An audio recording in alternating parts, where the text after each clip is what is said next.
bit, and I think we'll just go ahead and get started. So welcome everyone this is the fourth in a series of modules on PrEP, pre-exposure prophylaxis for HIV prevention that ANAC, the Association of Nurses and AIDS Care, is presenting. Today's webinar is entitled PrEP for Special Populations, a focus on substance use treatment programs. And our presenter today is Claire Simeone from San Francisco General Hospital, and in particular from the Opiate Treatment Outpatient Program there. My name is Carol Treston. I'm with the Association of Nurses and AIDS Care. By attending this webinar today, you're eligible to receive 1 hour of continuing nursing education credits. So at the end of the webinar, you'll complete an evaluation. We'll send you a link, and that will take you directly to the evaluation and also the information on how you get your certificate. And we are able to provide this through our accreditation with the American Nurses Credentialing Center. Disclosure, our faculty, Claire Simeone, has no conflicts of interest related to this program. I have served on the Community Advisory Board for Gilead Sciences, and this program is part of a year-long project supported by funding from Gilead Sciences awarded to ANAC. The learning objectives for today are that at the end of the session, participants will be able to state 3 key findings from the Bangkok study of PrEP for people who inject drugs. Participants will be able to state and describe 3 challenges specific to PrEP implementation in substance use treatment centers, and also will be able to describe 2 strategies for managing PrEP challenges in substance use treatment clinical practice. Just a reminder, the lines are all muted during the webinar, but we strongly encourage you to type questions into the question panel of your dashboard on your screen, and then we certainly reserve time at the end to have a question and answer session. Our agenda really is a deep dive into PrEP in special populations, primarily in substance abuse treatment centers. Claire will cover HIV risk in this population, Bangkok and other studies, PrEP in non-traditional settings, and challenges and solutions for clinicians. We'll spend a few minutes on resources and then time at the end for questions and answers. And just a reminder that at the end of the webinar, not only do you get the link to obtain CNE if you choose, but we also send you a PDF of the slides, so you have those as a resource yourself. And just so that we're all on the same page as we start, PrEP, or pre-exposure prophylaxis for HIV prevention, was approved by the FDA in 2012. It is actually where people at risk take approved antiretroviral treatment to prevent HIV. Currently, only 1 drug is approved for prevention, and that's Truvada. And for PrEP, you take this once daily. Additionally, CDC issued clinical guidelines in 2014. We'll provide you with a link to those at the end. And these clinical guidelines point out through numerous clinical trials the effectiveness of PrEP. The trials overall rated it 44 to 67%, but when good drug levels were obtained by participants that were in the 92 and greater effectiveness level. And of course, the take-home message is that PrEP requires HIV-negative confirmation prior to starting and ongoing lab assessments, sexually transmitted infection assessments, and good and ongoing adherence education. So it's now my pleasure to introduce Claire Simeone. Claire's an ANAC member. She has presented for us, with us many times before on PrEP in substance use treatment centers, and she's going to do a deeper dive into that today. So it's my pleasure to introduce Claire Simeone. Thank you, Carol, and thank you, Erin, and I really appreciate this opportunity through the Association of Nurses and AIDS Care to present some research on PrEP for people who inject and use drugs, as well as some perspectives. So our learning objectives today we've already reviewed, and we'll be talking about the Bangkok study, as well as some implementation challenges and strategies within substance use treatment programs. So why do we want to, next slide, why we want to think about PrEP? Why do I want to think about PrEP in our methadone clinic? I'm a clinician. I'm a nurse practitioner working in an urban methadone clinic in San Francisco. We serve about 700 patients a year and have about 550 to 600 patients in treatment at any one time. And I'm very fortunate to work in a clinic that has a lot of integrated services for HIV, Hep C, and psychiatric disorders. And I began to think a few years ago, as I saw a few patients converting from HIV negative status to HIV positive status, and the PrEP studies were being published, whether this would be an opportunity that we could leverage in our clinic.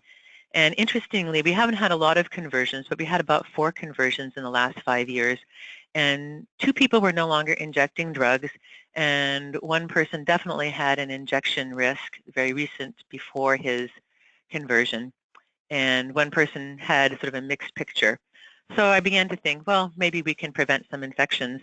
And in particular, last summer, what sort of got me going was a woman who came into our clinic, and she was HIV negative. We screen everybody at both intake and annually. And as she entered methadone treatment, she came sometimes, she was sort of moving back and forth between a neighboring county. And a few months later, her husband arrived at our clinic as well. And as it turns out, he is HIV positive. In the other county, she had been on PrEP. It turns out we didn't know that at first. And he had been virally suppressed on good antiretroviral treatment.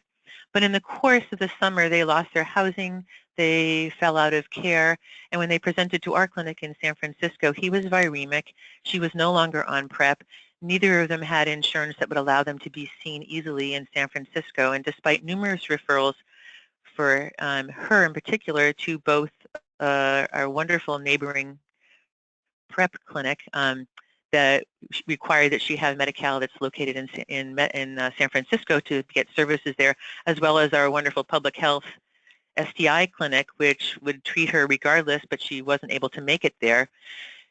It really brought up some issues for me about the value potentially of integrating PrEP into our methadone clinic. So some terminology that we'll be thinking about and talking about today. Carol, next slide. Is just some acronyms I'll be using. So people who inject drugs and people who use drugs, and this terminology sort of updates the former terminology that we often use, which would be injection drug user or drug user, and this is considered more behaviorally patient-centered and less stigmatizing. OAT stands for opioid agonist therapy. It's referring to methadone and buprenorphine treatment here, and oftentimes you have seen this formally as opioid substitution therapy, and agonist therapy is considered, again, a less stigmatizing term. Sometimes you hear it referred to as MAT, or medication-assisted treatment, but OAT is the acronym I will use today. And finally, syringe service programs. Sometimes we have called these needle exchanges. At least in San Francisco, we have our syringe service programs provide a variety of services and preventative services and treatment services. So they're a little more robust, and again, this is a sort of more updated terminology.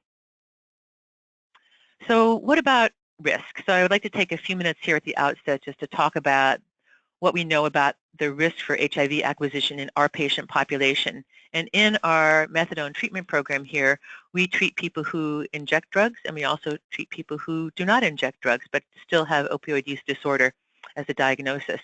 And what we know is certainly, in addition to shared drug use equipment, there are many other reasons why our patients might find themselves at risk.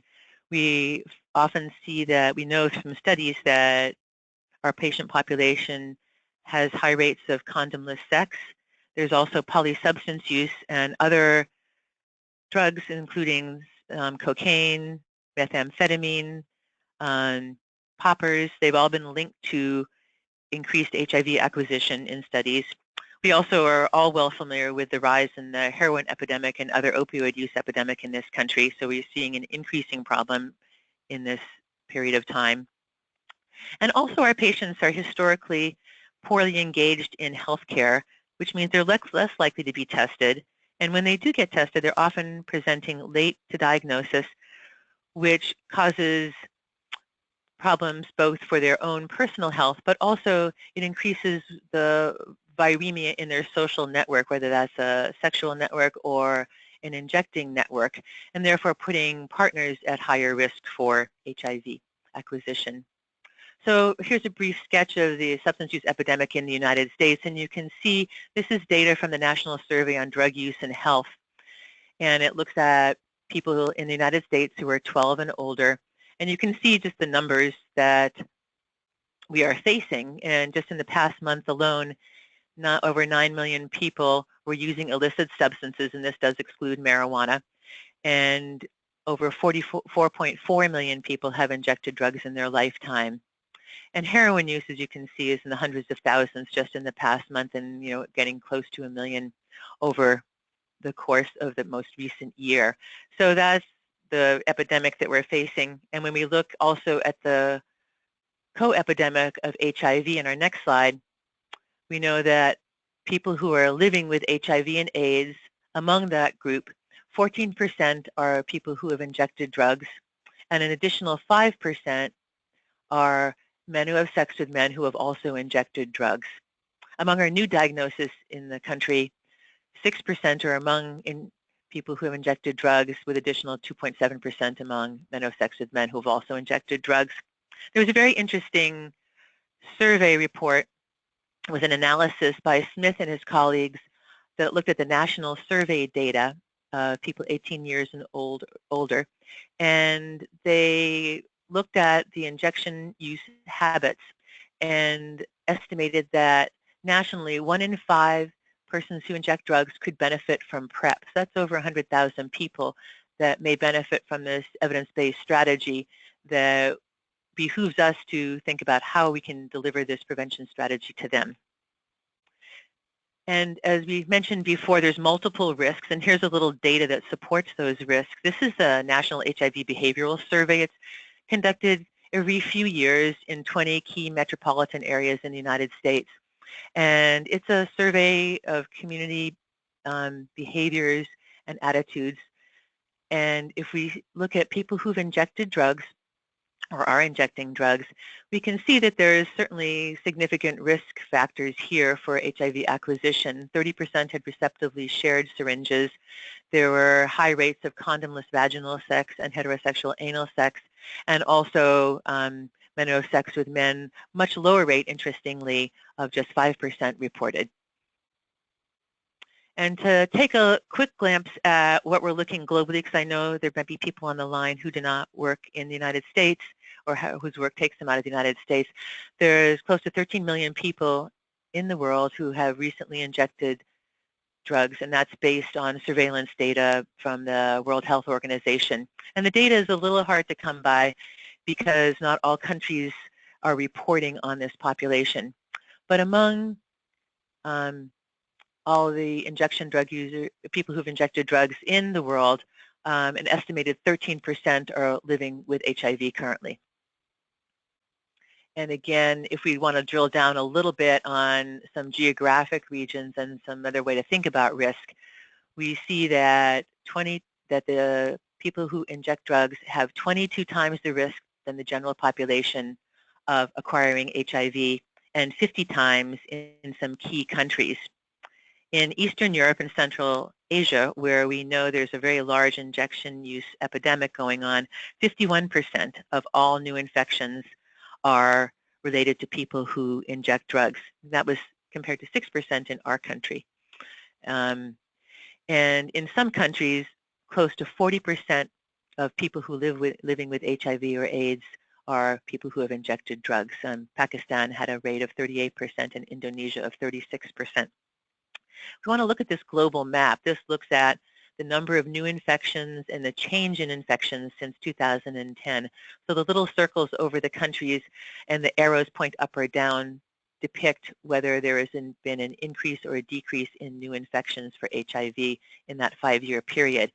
And if we want to circle in on Central Asia and Eastern Europe, we can see there's an alarming 57% of increase in new infections for HIV in that 5-year gap. And as I said a minute ago, this was largely driven, many reasons, but one key reason is the injection drug use epidemic. So if we want to think about prevention strategies for people who use drugs, and I'm bouncing back and forth, I will apologize a little bit here, between people who use drugs and people who inject drugs. The epidemiologic data is basically captured for people who inject drugs, but also I want to be thinking about people who use drugs because not all people are injecting, and as we mentioned, there's risk associated with other activities that go along with drug use, not just injecting. This is from the WHO Consolidated Guidelines, and I just really like this statement that detention is not treatment. And for me, in light of some very recent national conversations and misunderstandings really about effective treatment for people who use drugs, I want to take a minute here to focus on some key evidence-based strategies for people who use and or inject drugs to reduce their risk of HIV and concurrently hepatitis C acquisition. And I think it's really important as scientists that we focus on the science and not set our sights just in hyperbole or myth. Next slide. So the one, this is close to my heart, of course, working in a methadone clinic. Opiate agonist therapy, there's a lot of data that support that it decreases, risk activity, including illicit use of drugs, injection use. Also, transactional sex decreases when people are engaged in opiate agonist therapy treatment. We also have data that support that HIV incidence is decreased, and of course, we also see decreased overdoses. This strategy is recommended by national and international agencies, including the Centers for Disease Control and Prevention, the Substance Abuse and Mental Health Services Administration, the World Health Organization, and the American Society of Addiction Medicine. And disappointingly, and this is some of our work going ahead, is globally 90% of people who inject drugs lack access to effective opioid agonist therapy. I'd also like to mention another well-supported, evidence-based prevention strategy for our population, and this is syringe service programs. And we know that syringe service programs certainly decrease the risk for HIV and hepatitis C acquisition, and I would venture to say also for other types of infections that we commonly see in our clinic, other skin and soft tissue infections. I want to just talk about Indiana a minute when we think about syringe service programs, and what this graph shows is the cumulative case count of new HIV infections in a small county in a small town in Indiana in 2015. And I'm imagining that most of our listeners have heard of this outbreak that was discovered when a couple of people were newly diagnosed with HIV. And as the public health departments began to look at the injecting network and social network for the people who were newly diagnosed, they eventually totaled 170 new infections. I think this was in a county that had just really a handful of infections diagnosed in the past many years. And what I want to point out relevant to syringe and syringe service programs is if you see the graph rising over time, when we come to between May and June, you see the graph beginning to level off. And initially in Indiana, it was not legal to have syringe service programs. However, the governor adopted a syringe service program policy, and you can see that by June, over 28,000 syringes had been dispensed over this period of time. And we see a leveling off of the epidemic. And I can't say from this data that it was just due to new syringes being provided for people who inject drugs. There were other factors. It could have been changes in sexual activity, people getting on HIV treatment, as well as perhaps a saturation in the network. But I can't help but think that the big activity for dispensing syringes really had an impact on bringing down the new case reports. So let's get to PrEP. So what do we know about PrEP? What does our evidence say? There is one PrEP efficacy trial called the Bangkok Tenofovir study, or BTS. You'll see it abbreviated through the rest of the talk. And this was a study that was conducted over several years in Bangkok, Thailand. And it was a randomized, double-blind, placebo-controlled study. About 2,400 people were enrolled. And clients who were enrolled were eligible to become participants, were attending one of 17 drug use treatment programs in Bangkok.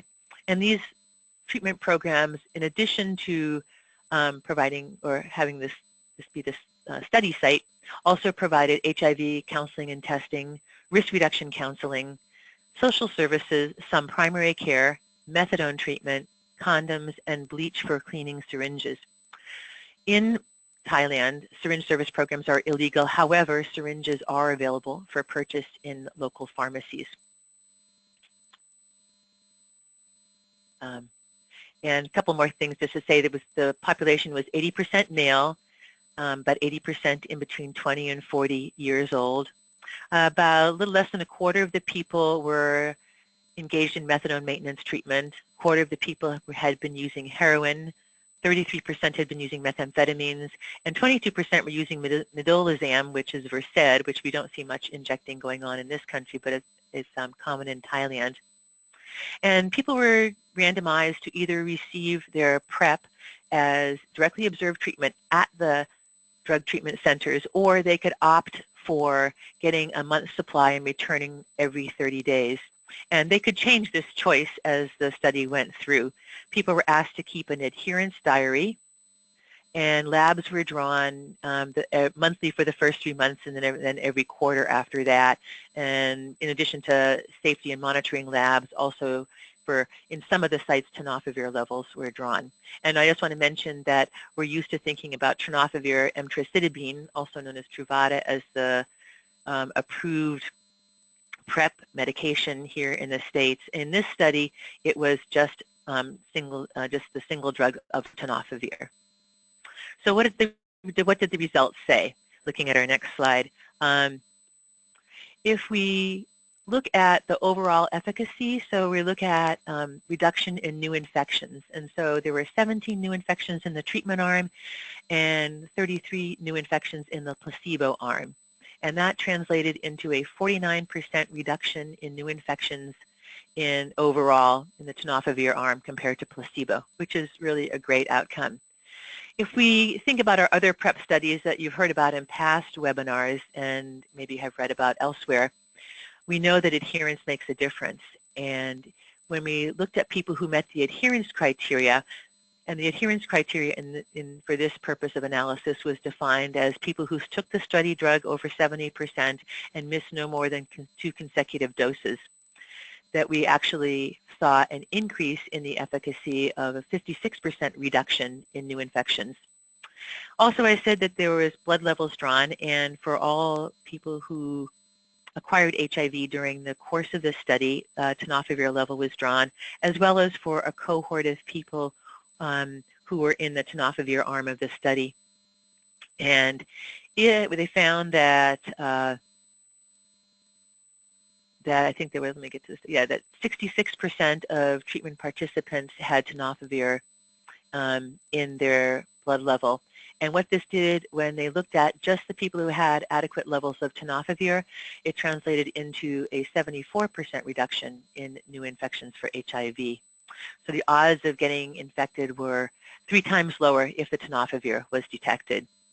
And in a very interesting and recently published sub-analysis for just looking at women, it was done by Paige and her colleagues, and it's worth a good read. It's really, really interesting look at women who inject drugs and their opportunities for PrEP.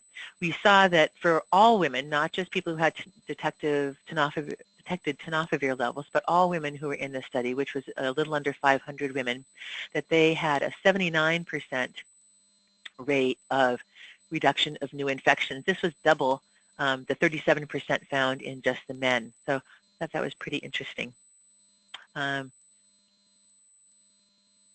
So what are some other results from the Bangkok study? So we wanted to think about just what the behavioral outcomes were as well as the new infection outcomes. So there was no difference in risk behavior between the 2 arms. We did see that many things changed during the course of this study, that injection use decreased, syringe sharing decreased, and the number of sex partners decreased, and these were based on patient interviews and reports. So the risk of acquiring HIV was associated with syringe sharing, with incarceration, and being of younger age, and not with sexual behavior. I think this really points out that it depends kind of on your population how you want to think about the risk. As I mentioned early in the talk, I know that 2 of our patients who acquired HIV a few years ago in our clinic were not injecting, so their risk was through sexual behavior. In the Bangkok study, there actually was some preliminary study or previous studies done in the same clinics some years before, and in those studies, risk for HIV acquisition was definitely associated with injection drug use behavior and not with sexual behavior. No tenofovir resistance was found in the new HIV-positive patients in the study, and there was no difference in side effects between the two arms. There was some GI side effect in the first couple of months in the tenofovir arm, but that resolved and did not continue. So what this led to, the efficacy of this trial, led to the CDC in 2014 updating their PrEP recommendations. And so as you see, the recommendations included now recommending PrEP for any non-prescription injection use in the past 6 months, and at least one of the following things: sharing equipment, sexual risk, or participating in an opiate agonist treatment program. And also the WHO updated their guidelines for PrEP in 2016, and they changed from focusing on particular subpopulations to having the offer of PrEP be considered for people at what they called substantial risk of acquiring HIV, rather than limiting this to the specifically identified populations. So I think the substantial risk was based on an incidence level. Also, it allows communities to look at their epidemiology of HIV risk and acquisition and make intelligent decisions based on what their epidemiology says. I will say that thinking about the Indiana data, the one difficulty of thinking about planning around substantial risk is we may not actually know what's underlying the current epidemiology if testing is not robust. And we knew that there was very little HIV infection or HIV diagnosis in the Indiana County before the testing started, and that grew rapidly as testing rolled out. So we have to be cautious about how we're going to evaluate substantial risk. So what about implementation?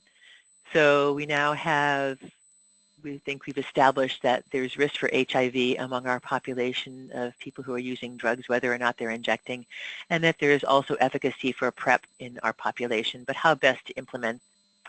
And again, I'm going to lean on another quote from the WHO guidelines for antiretroviral therapy and PrEP that was published in 2015, that our population that we see is often medically underserved and sometimes not having access to other effective prevention treatment options. And we mentioned the sort of low coverage for opiate agonist therapy globally. Where I work in San Francisco, we're actually very fortunate to have a lot of access to opiate agonist therapy treatment, both buprenorphine and methadone, and we also have an amazingly robust syringe service program coverage in our city. But that's not true within other states in the United States necessarily, and it's certainly not true across the globe. So we want to, I think, and I'm biased by working in a program where we have the fortune to integrate key services that impact our population right into our methadone clinic. But I think as providers of service, it behooves us to design services that meet our patients' needs and not hold an expectation that our patients will seek services at places where they may not feel comfortable or may not identify as a medical home. So I'd like to think about what are opportunities and substance use treatment settings as an opportunity to provide a service such as PrEP. And if we want to borrow from the testing literature, we know that HIV screening and substance use treatment programs is effective and feasible and acceptable to patients. And that also when we've looked at HIV treatment co-located with both opiate agonist treatment and syringe service programs, the high viral suppression has been achieved, and we found that here in our clinic as well. If we look back at the National HIV Behavior Survey, that 36% of people surveyed had received substance use treatment in the prior 12 months. So I would maybe begin to think about this as an opportunity or even a missed opportunity that we might want to change for providing services that could be preventative for our population. So in terms of PrEP implementation research, it's kind of sparse and it's kind of preliminary to date, but there has been some work that's both basically focused on provider and patient attitudes at this point. And still sort of waiting for specific implementation guidance from both research and national agencies, I think, is yet to come. And I really am glad to have this opportunity to have this conversation with you all today, because this is how we move forward creative implementation ideas for our at-risk and often underserved population. So in terms of attitude and awareness for people who are injecting and or using drugs, there are a couple of studies. You can move the slide, Carol. A couple of studies that look at awareness. And there are 4 studies that I was able to find to date. They were conducted between 2012 and 2016. So keep in mind the studies from 2012 were almost in a previous era, even though it's only a few years ago, where PrEP was new, and we can maybe understand that not a lot of people had heard about it before, and it was being rolled out often in the MSM community and not necessarily as much in our community. So there was a 3 to 18% awareness among patients that people had even ever heard of PrEP. And I found that in our clinic too, even currently in 2016 and 17, that when I have a conversation with some of our patients about PrEP, often I say like, oh, I didn't know we could use PrEP, or I didn't know women could take PrEP. So this is important to actually pass this information to our patients and let them know about this strategy. And in this couple of the studies, they looked at whether people had ever used PrEP. In one study, no one had. In another study, just under 2% had ever used PrEP. And we see the slightly higher awareness in the study that was conducted most recently and published in 2016. However, when people were informed about PrEP, they were very interested in knowing more about it and often expressed a desire to use PrEP. And you can see between 1/3 and 2/3 of people stated in these surveys that they actually would be interested in taking PrEP. And I think what's really important and interesting to think about is that risk was definitely associated in all studies with willingness to take PrEP. So people who perceive themselves that having either an ongoing injection risk or ongoing sexual risk were very interested in this strategy for prevention. Also, a couple of studies looked at age, and younger people were more interested than older people in taking PrEP. And in the most recent study that was published, neurocognitive impairment, which has been associated historically with greater HIV risk, was also associated with willingness to take PrEP. So I think that, again, we have an opportunity to look at understand what our patients' awareness is of PrEP and try to provide more patient information. So for our next slide. So some of the barriers that were reported in the studies around acceptance were the daily requirement. And that was, again, people thought that that could be something that would be onerous. And there was one study that was done very early on in the PrEP studies and rollout, and it was a multinational study that looked at different populations in different countries. And the population that was looked at in the Ukraine was that's where the group of people who inject drugs was studied.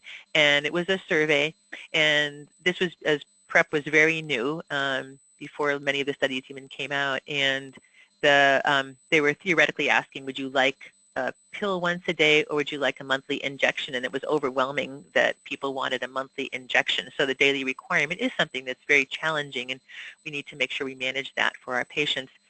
Co-pays, concern about side effects, and fear of risk compensation were other things that were mentioned as potential barriers by patients.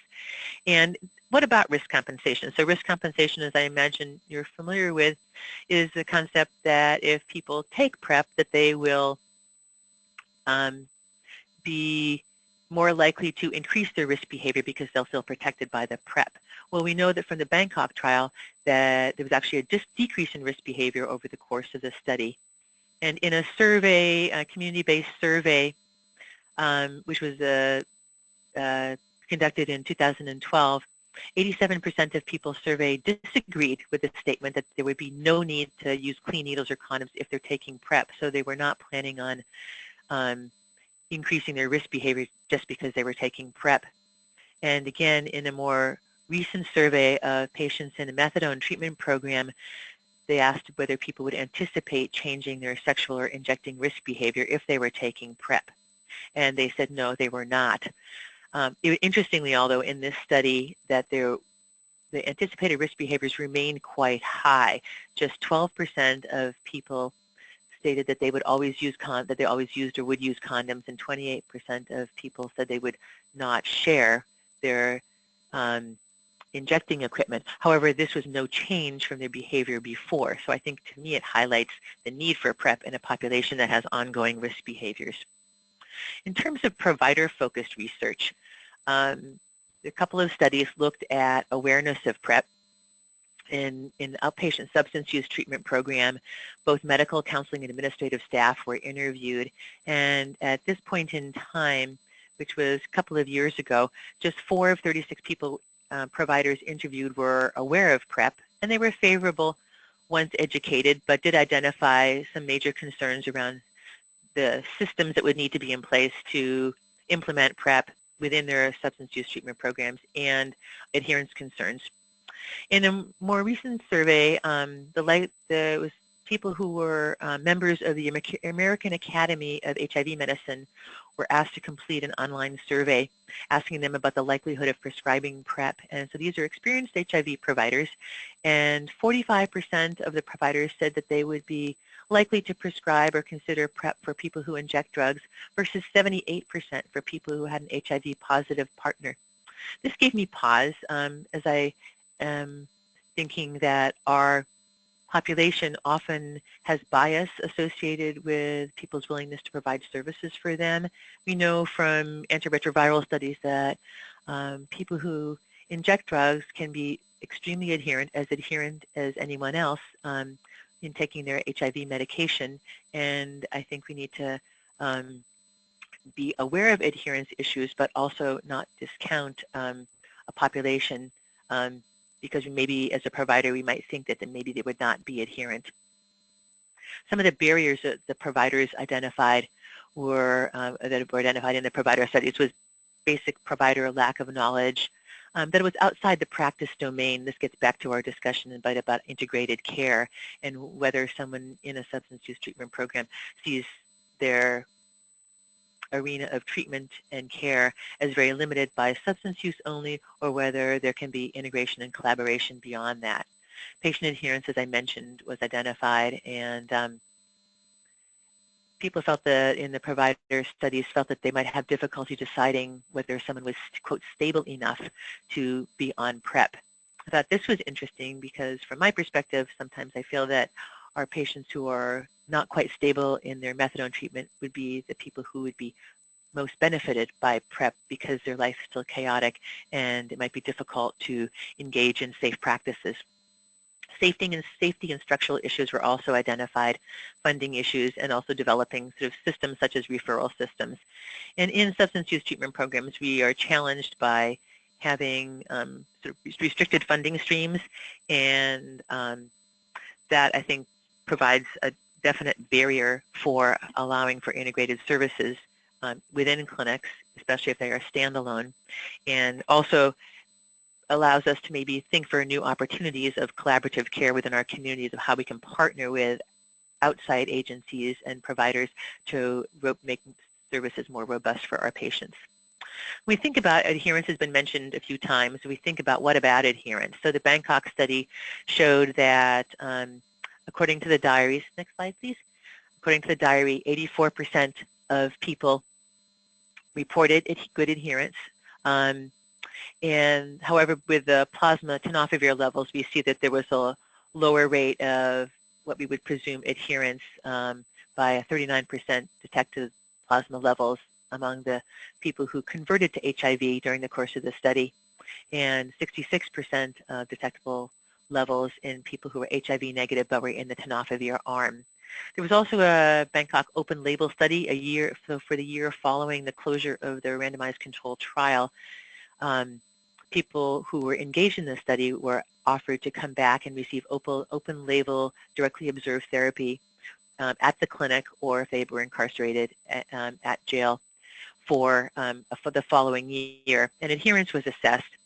And 47% of people reported less than 10% adherence in the open label study, and just 25% reported over 90% adherence, and that's the kind of adherence we would need to see for efficacy, for good efficacy.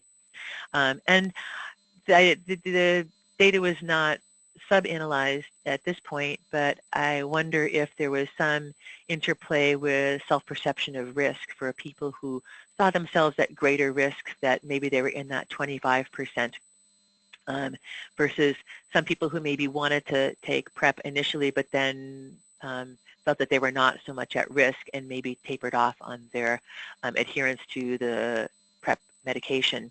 And that would be subject for further research to help us guide implementation strategies. In terms of cost effectiveness, there was a modeling study that looked at data from Ukraine, and the HIV prevalence was modeled out so that after 20 years, it looked at what would the HIV landscape look like among people who inject drugs. And the lowest prediction was found with a combination of opioid agonist therapy as well as PrEP. So if we did nothing, there'd be a 67% prevalence in 20 years. If we had opioid agonist therapy available to a proportion of the population and PrEP available, I believe it was to 25% of the population, that there would be a reduction to a 34% prevalence compared to the 67 if nothing changed from current habits. And if we looked at each individual strategy of providing PrEP or providing opiate agonist therapy or providing antiretroviral therapy, the number of infections averted was greatest in the PrEP analysis. And if we looked at cost effectiveness, opiate agonist therapy was the most cost-effective because it was the most inexpensive. And if we look at, however, combining strategies, if we look out to the right side of the slide, if you combine all three of those strategies, it still comes up as a very cost-effective prevention strategy to look at both the combination of ART, opioid agonist therapy, and PrEP to avert a lot of new HIV infections. So what about strategies for implementation? So some of the things you want to be thinking about, and Edelman and her colleagues did a very nice review that looked at lessons from buprenorphine and what kind of strategies worked with the rollout of buprenorphine and how we might apply that to PrEP. So they talked about having national and international guidelines, setting up learning networks for mentoring and provider education, and working on policy issues for both structural and funding support. I would add to that good list also the need for developing further patient education systems and adherence support systems. I think it's important locally to work to get buy-in from your community, both patients and staff and beyond your clinic. Learn about and promote integrated systems. There's a lot of push at this point for integrating more care, and that could be very beneficial for our patient population. And finally, it's important to think about managing confidentiality requirements. There are very strict confidentiality requirements in substance use treatment, and we need to be aware and manage that in our strategies for implementation. So in our clinic, just to kind of conclude here, we started thinking about PrEP, and this is sort of the path we've taken so far, and we're very early in our plans, but I wanted to share what we're doing with you. So we started out on the left with a champion and a small group of staff getting more educated around PrEP and PrEP opportunities. We broadened our education to our counseling staff.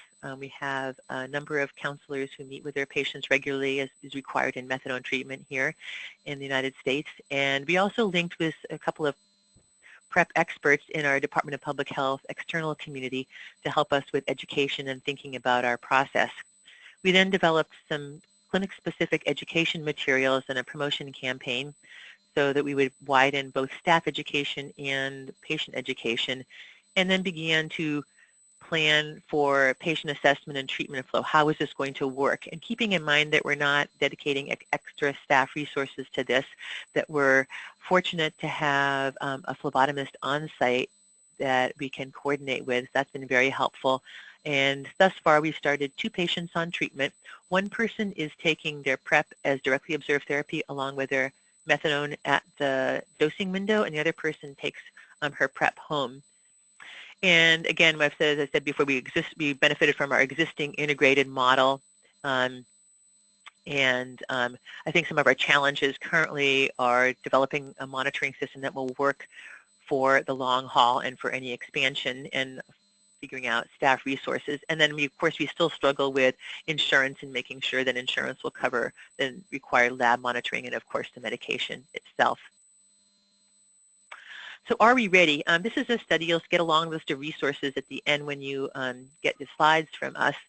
But this is a study I thought was not a study, it's a commentary that's very interesting, and it was a position paper from the International Network of People Who Use Drugs. And if we think about the global epidemic that we are facing, this group felt that we need to be very cautious about PrEP rollout, and I think there was a lot of concern that we make sure that more our long-standing concurrent evidence-based practices with opioid agonist therapy and syringe service programs are not sidelined by just a focus on PrEP. And I would agree that we need a really comprehensive approach of using all evidence-based prevention strategies, and that we really need to design each one for each country or each jurisdiction in which we work. And a couple of other comments I think were very interesting food for thought and really made me really happy to read this and think about this more, is that the biomedical response focuses on individual responsibility versus a focus on structural and social determinants. And what I mean by that is that by just giving someone a pill and making it sort of your individual responsibility to take PrEP, we cannot focus on that alone and ignore really the social structures in the places that we work and around the world that foster and that ignite both the drug use epidemic and the injection epidemics, and the HIV epidemics. And we need to really, I'm thinking about criminalization and stigmatization and housing issues, access to healthcare issues. And so these are all structural determinants that we need to be really cognizant of. And finally, the position paper really argued for not having a top-down response, and that we really need to be prepared, better prepared, to engage our community of people who are using drugs and injecting drugs in the allocations of resources and the decision-making process. So some research things for the future. I think adherence is a big one. Can we predict adherence? What is the value of PrEP in addition to other evidence-based and more long-standing risk reduction strategies? How does the driver of use, whether it's drug use or sexual risk, impact our service delivery and how we want to design services?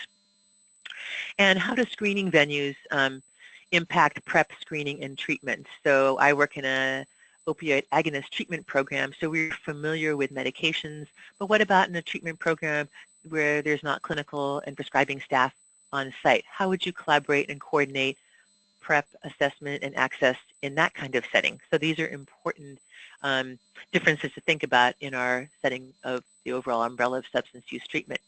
So just to summarize, the Bangkok study, so it demonstrated efficacy for reducing new infections, that reduction in sexual and injection risk behavior happened during the study, and there was no risk compensation.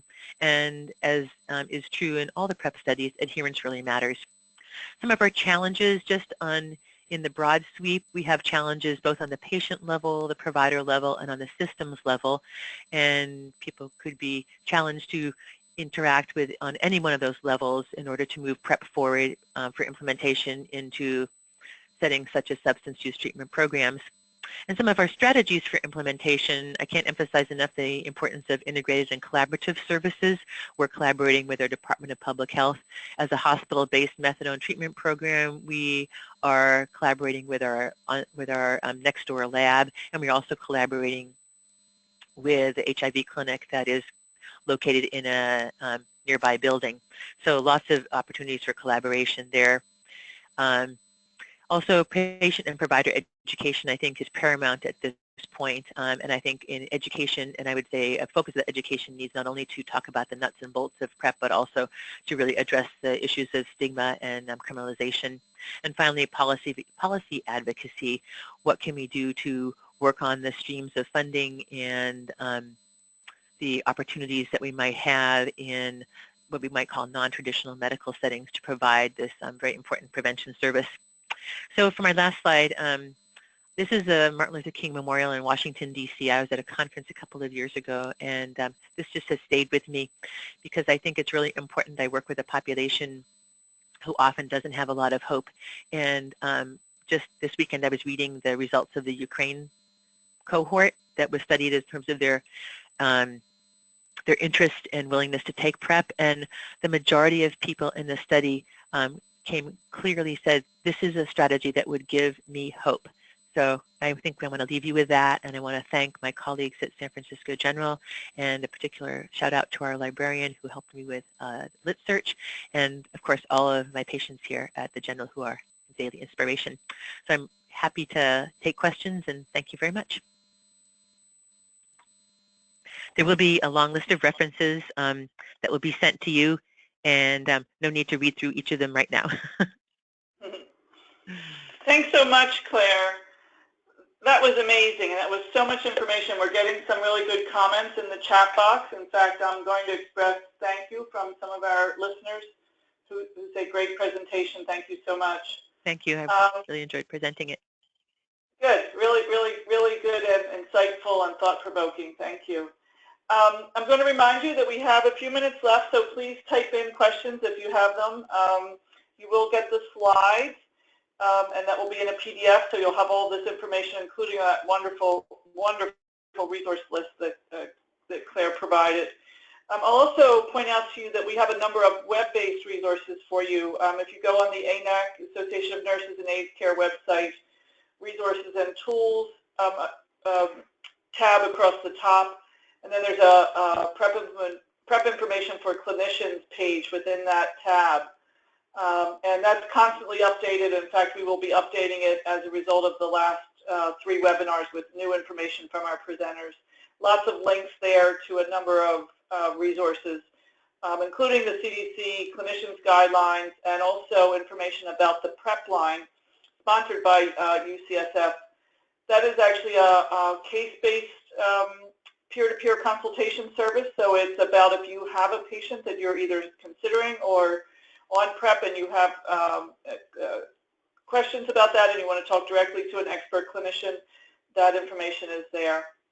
Also on our website is the PrEP locator, where you can put in your patient's zip code if you're not able to provide PrEP yourself yet, or while you're starting up. We've heard some really heartbreaking stories of people seroconverting while they were waiting for their providers to get everything in line to provide PrEP. There really is no need to do that while you're implementing your own PrEP service, because there's a PrEP locator where you can find a provider who's currently prescribing PrEP by zip code. Also, we encourage people to add their own information into there. So there's a button there for if you are a provider and you can add in. It's a great resource sponsored by AIDSU, Emory, CDC, and others. And then finally, the SAMHSA website that has a number of the resources that Claire referred to, and really talks about the whole integration of services, primary care, HIV prevention, PrEP, for people who use drugs. So I'm going to open it now to questions, and we have a couple of them already. Oh, yes, certainly, people have been. Let's see. Okay, so the first question that I'm going to ask is, okay, could you talk a little bit about integrated care? What exactly do you mean by that? Thanks, Carol. That's a great question and close to my heart. So I would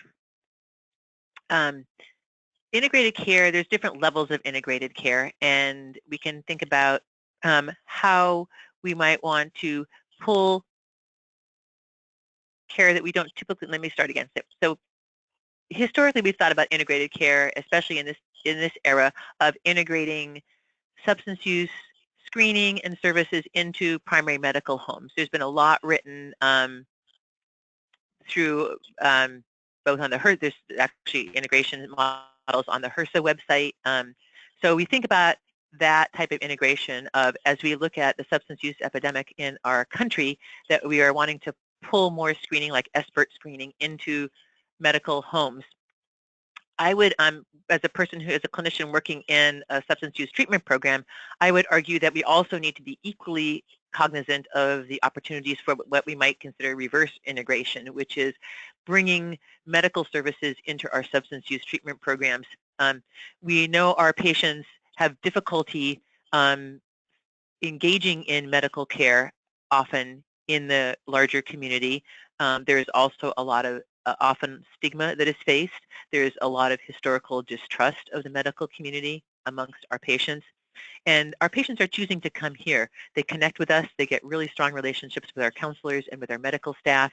And I think this is just an opportunity where we can offer additional services. This was found years ago when the state of New York did a wonderful collaboration between their HIV and AIDS services and their substance use treatment services. And they too found way back in the 90s that the treatment opportunities were there. Patients really loved getting their care in an integrated system. And for example, our HIV viral suppression rate, keeping in mind this is a population with significant mental health comorbidities, polysubstance use comorbidities, and medical comorbidities, we have an over 80% viral suppression rate among our HIV-infected clients. That's compared to the general 55% throughout our country. So I'm pretty proud of that, and we're able to then provide services here. We started an Hep C screening program, and we added treatment to that. And in the last 6 months, we've treated over 60 patients and cured Hep C. So this is how the kind of collaboration we can do with our university, our public health department, and our hospital, our CBO agencies in the community to help people access services that they might otherwise not access if they were not right on site. Great. Thank you. 2 notes that came out into the chat box. Just a reminder, this was covered in the presentation, but that just a reminder that in the United States, what's been approved for PrEP by the FDA is Truvada, which is a tenofovir plus FTC, while the Bangkok study was just the monotherapy of tenofovir. But what's approved and prescribed in the U.S., just wanted to note that, is the combo pill, which is Truvada. And in the CDC guidelines, they explain why they chose Truvada. So you can read that as a resource. And another thing, and we'll put this up on our website, there's a offer of CDC supported capacity building assistance program from San Francisco Department of Health, looking to explore how to maximize PrEP services for people who inject drugs.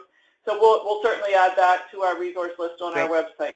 And I do want to say, thank you for mentioning that, Carol. I do want to say that as I was trying to figure out how to implement PrEP in our clinic, I relied heavily on our Department of Public Health content experts who had already written a guide to PrEP implementation. So, I didn't have to reinvent the wheel. They had already gone through this, and they continue to be resources for me. So that's been really wonderful.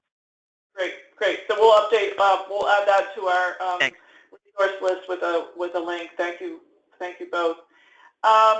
So the other thing is, if you have other questions that we don't get to because we're just about at the other time. In fact, this is a question that you just actually said yourself. You mentioned that several providers expressed concern about the stability of their clients and their ability to adhere to the PrEP regimen. It seems to me that the less stable essentially means higher risk. And you actually pointed that out in your presentation about where most at risk need PrEP the most. So let's figure out a way how to serve them properly. And I think especially in the methadone treatment program, when you have people coming in on a daily basis, I have the opportunity to check in really regularly with my patients. I have the opportunity to offer them co-located methadone and PrEP. A lot of our patients are homeless and their backpacks are getting stolen regularly. And so we have this wonderful opportunity to provide this prevention service because our patients are coming in on a regular basis for their methadone. And I would agree with that participants' comments that, yes, these are people who are at the highest risk when they're not housed and when they're still using. And these are the people we want to make sure that they have access to this evidence-based strategy. Great. Thank you so much. There's 2 or 3 other questions that we didn't get to. What we've done in other webinars is we will send around in a few days the unanswered questions with a brief written answer. So I apologize that we weren't able to get to all of your questions. I do want to point out that after the webinar, an email will be sent to you with a link to the slides as well as an evaluation form. If you're interested in obtaining continuing nursing education credits, you'll complete that evaluation form, and then again, the link will be in the email. It's there, but will also be in the email that comes to you. And then in a few days, week, you'll receive your certificate. Any questions? Contact us at the office. This concludes our hour. Oh, Carol, can I say one more thing? Sure. A quick thing. I would love to be in conversation with anybody who wants to be in conversation with me. We are figuring this out as we go, and this is a work in progress. This is a new strategy, and I would love to know more resources. I would love to hear people's thoughts. I'd love to be in email conversation with people. So I think my emails is on the slides, and please absolutely feel free to email me. I would love to continue this conversation going forward. And if it's not, we'll make sure that your contact information is included, but I believe it's in your introductory slide. Yes. So thank you, Claire. Thank you so much. Thank you, members of the audience, for your great questions and comments and your interest in this. And this concludes our webinar. Goodbye, everyone.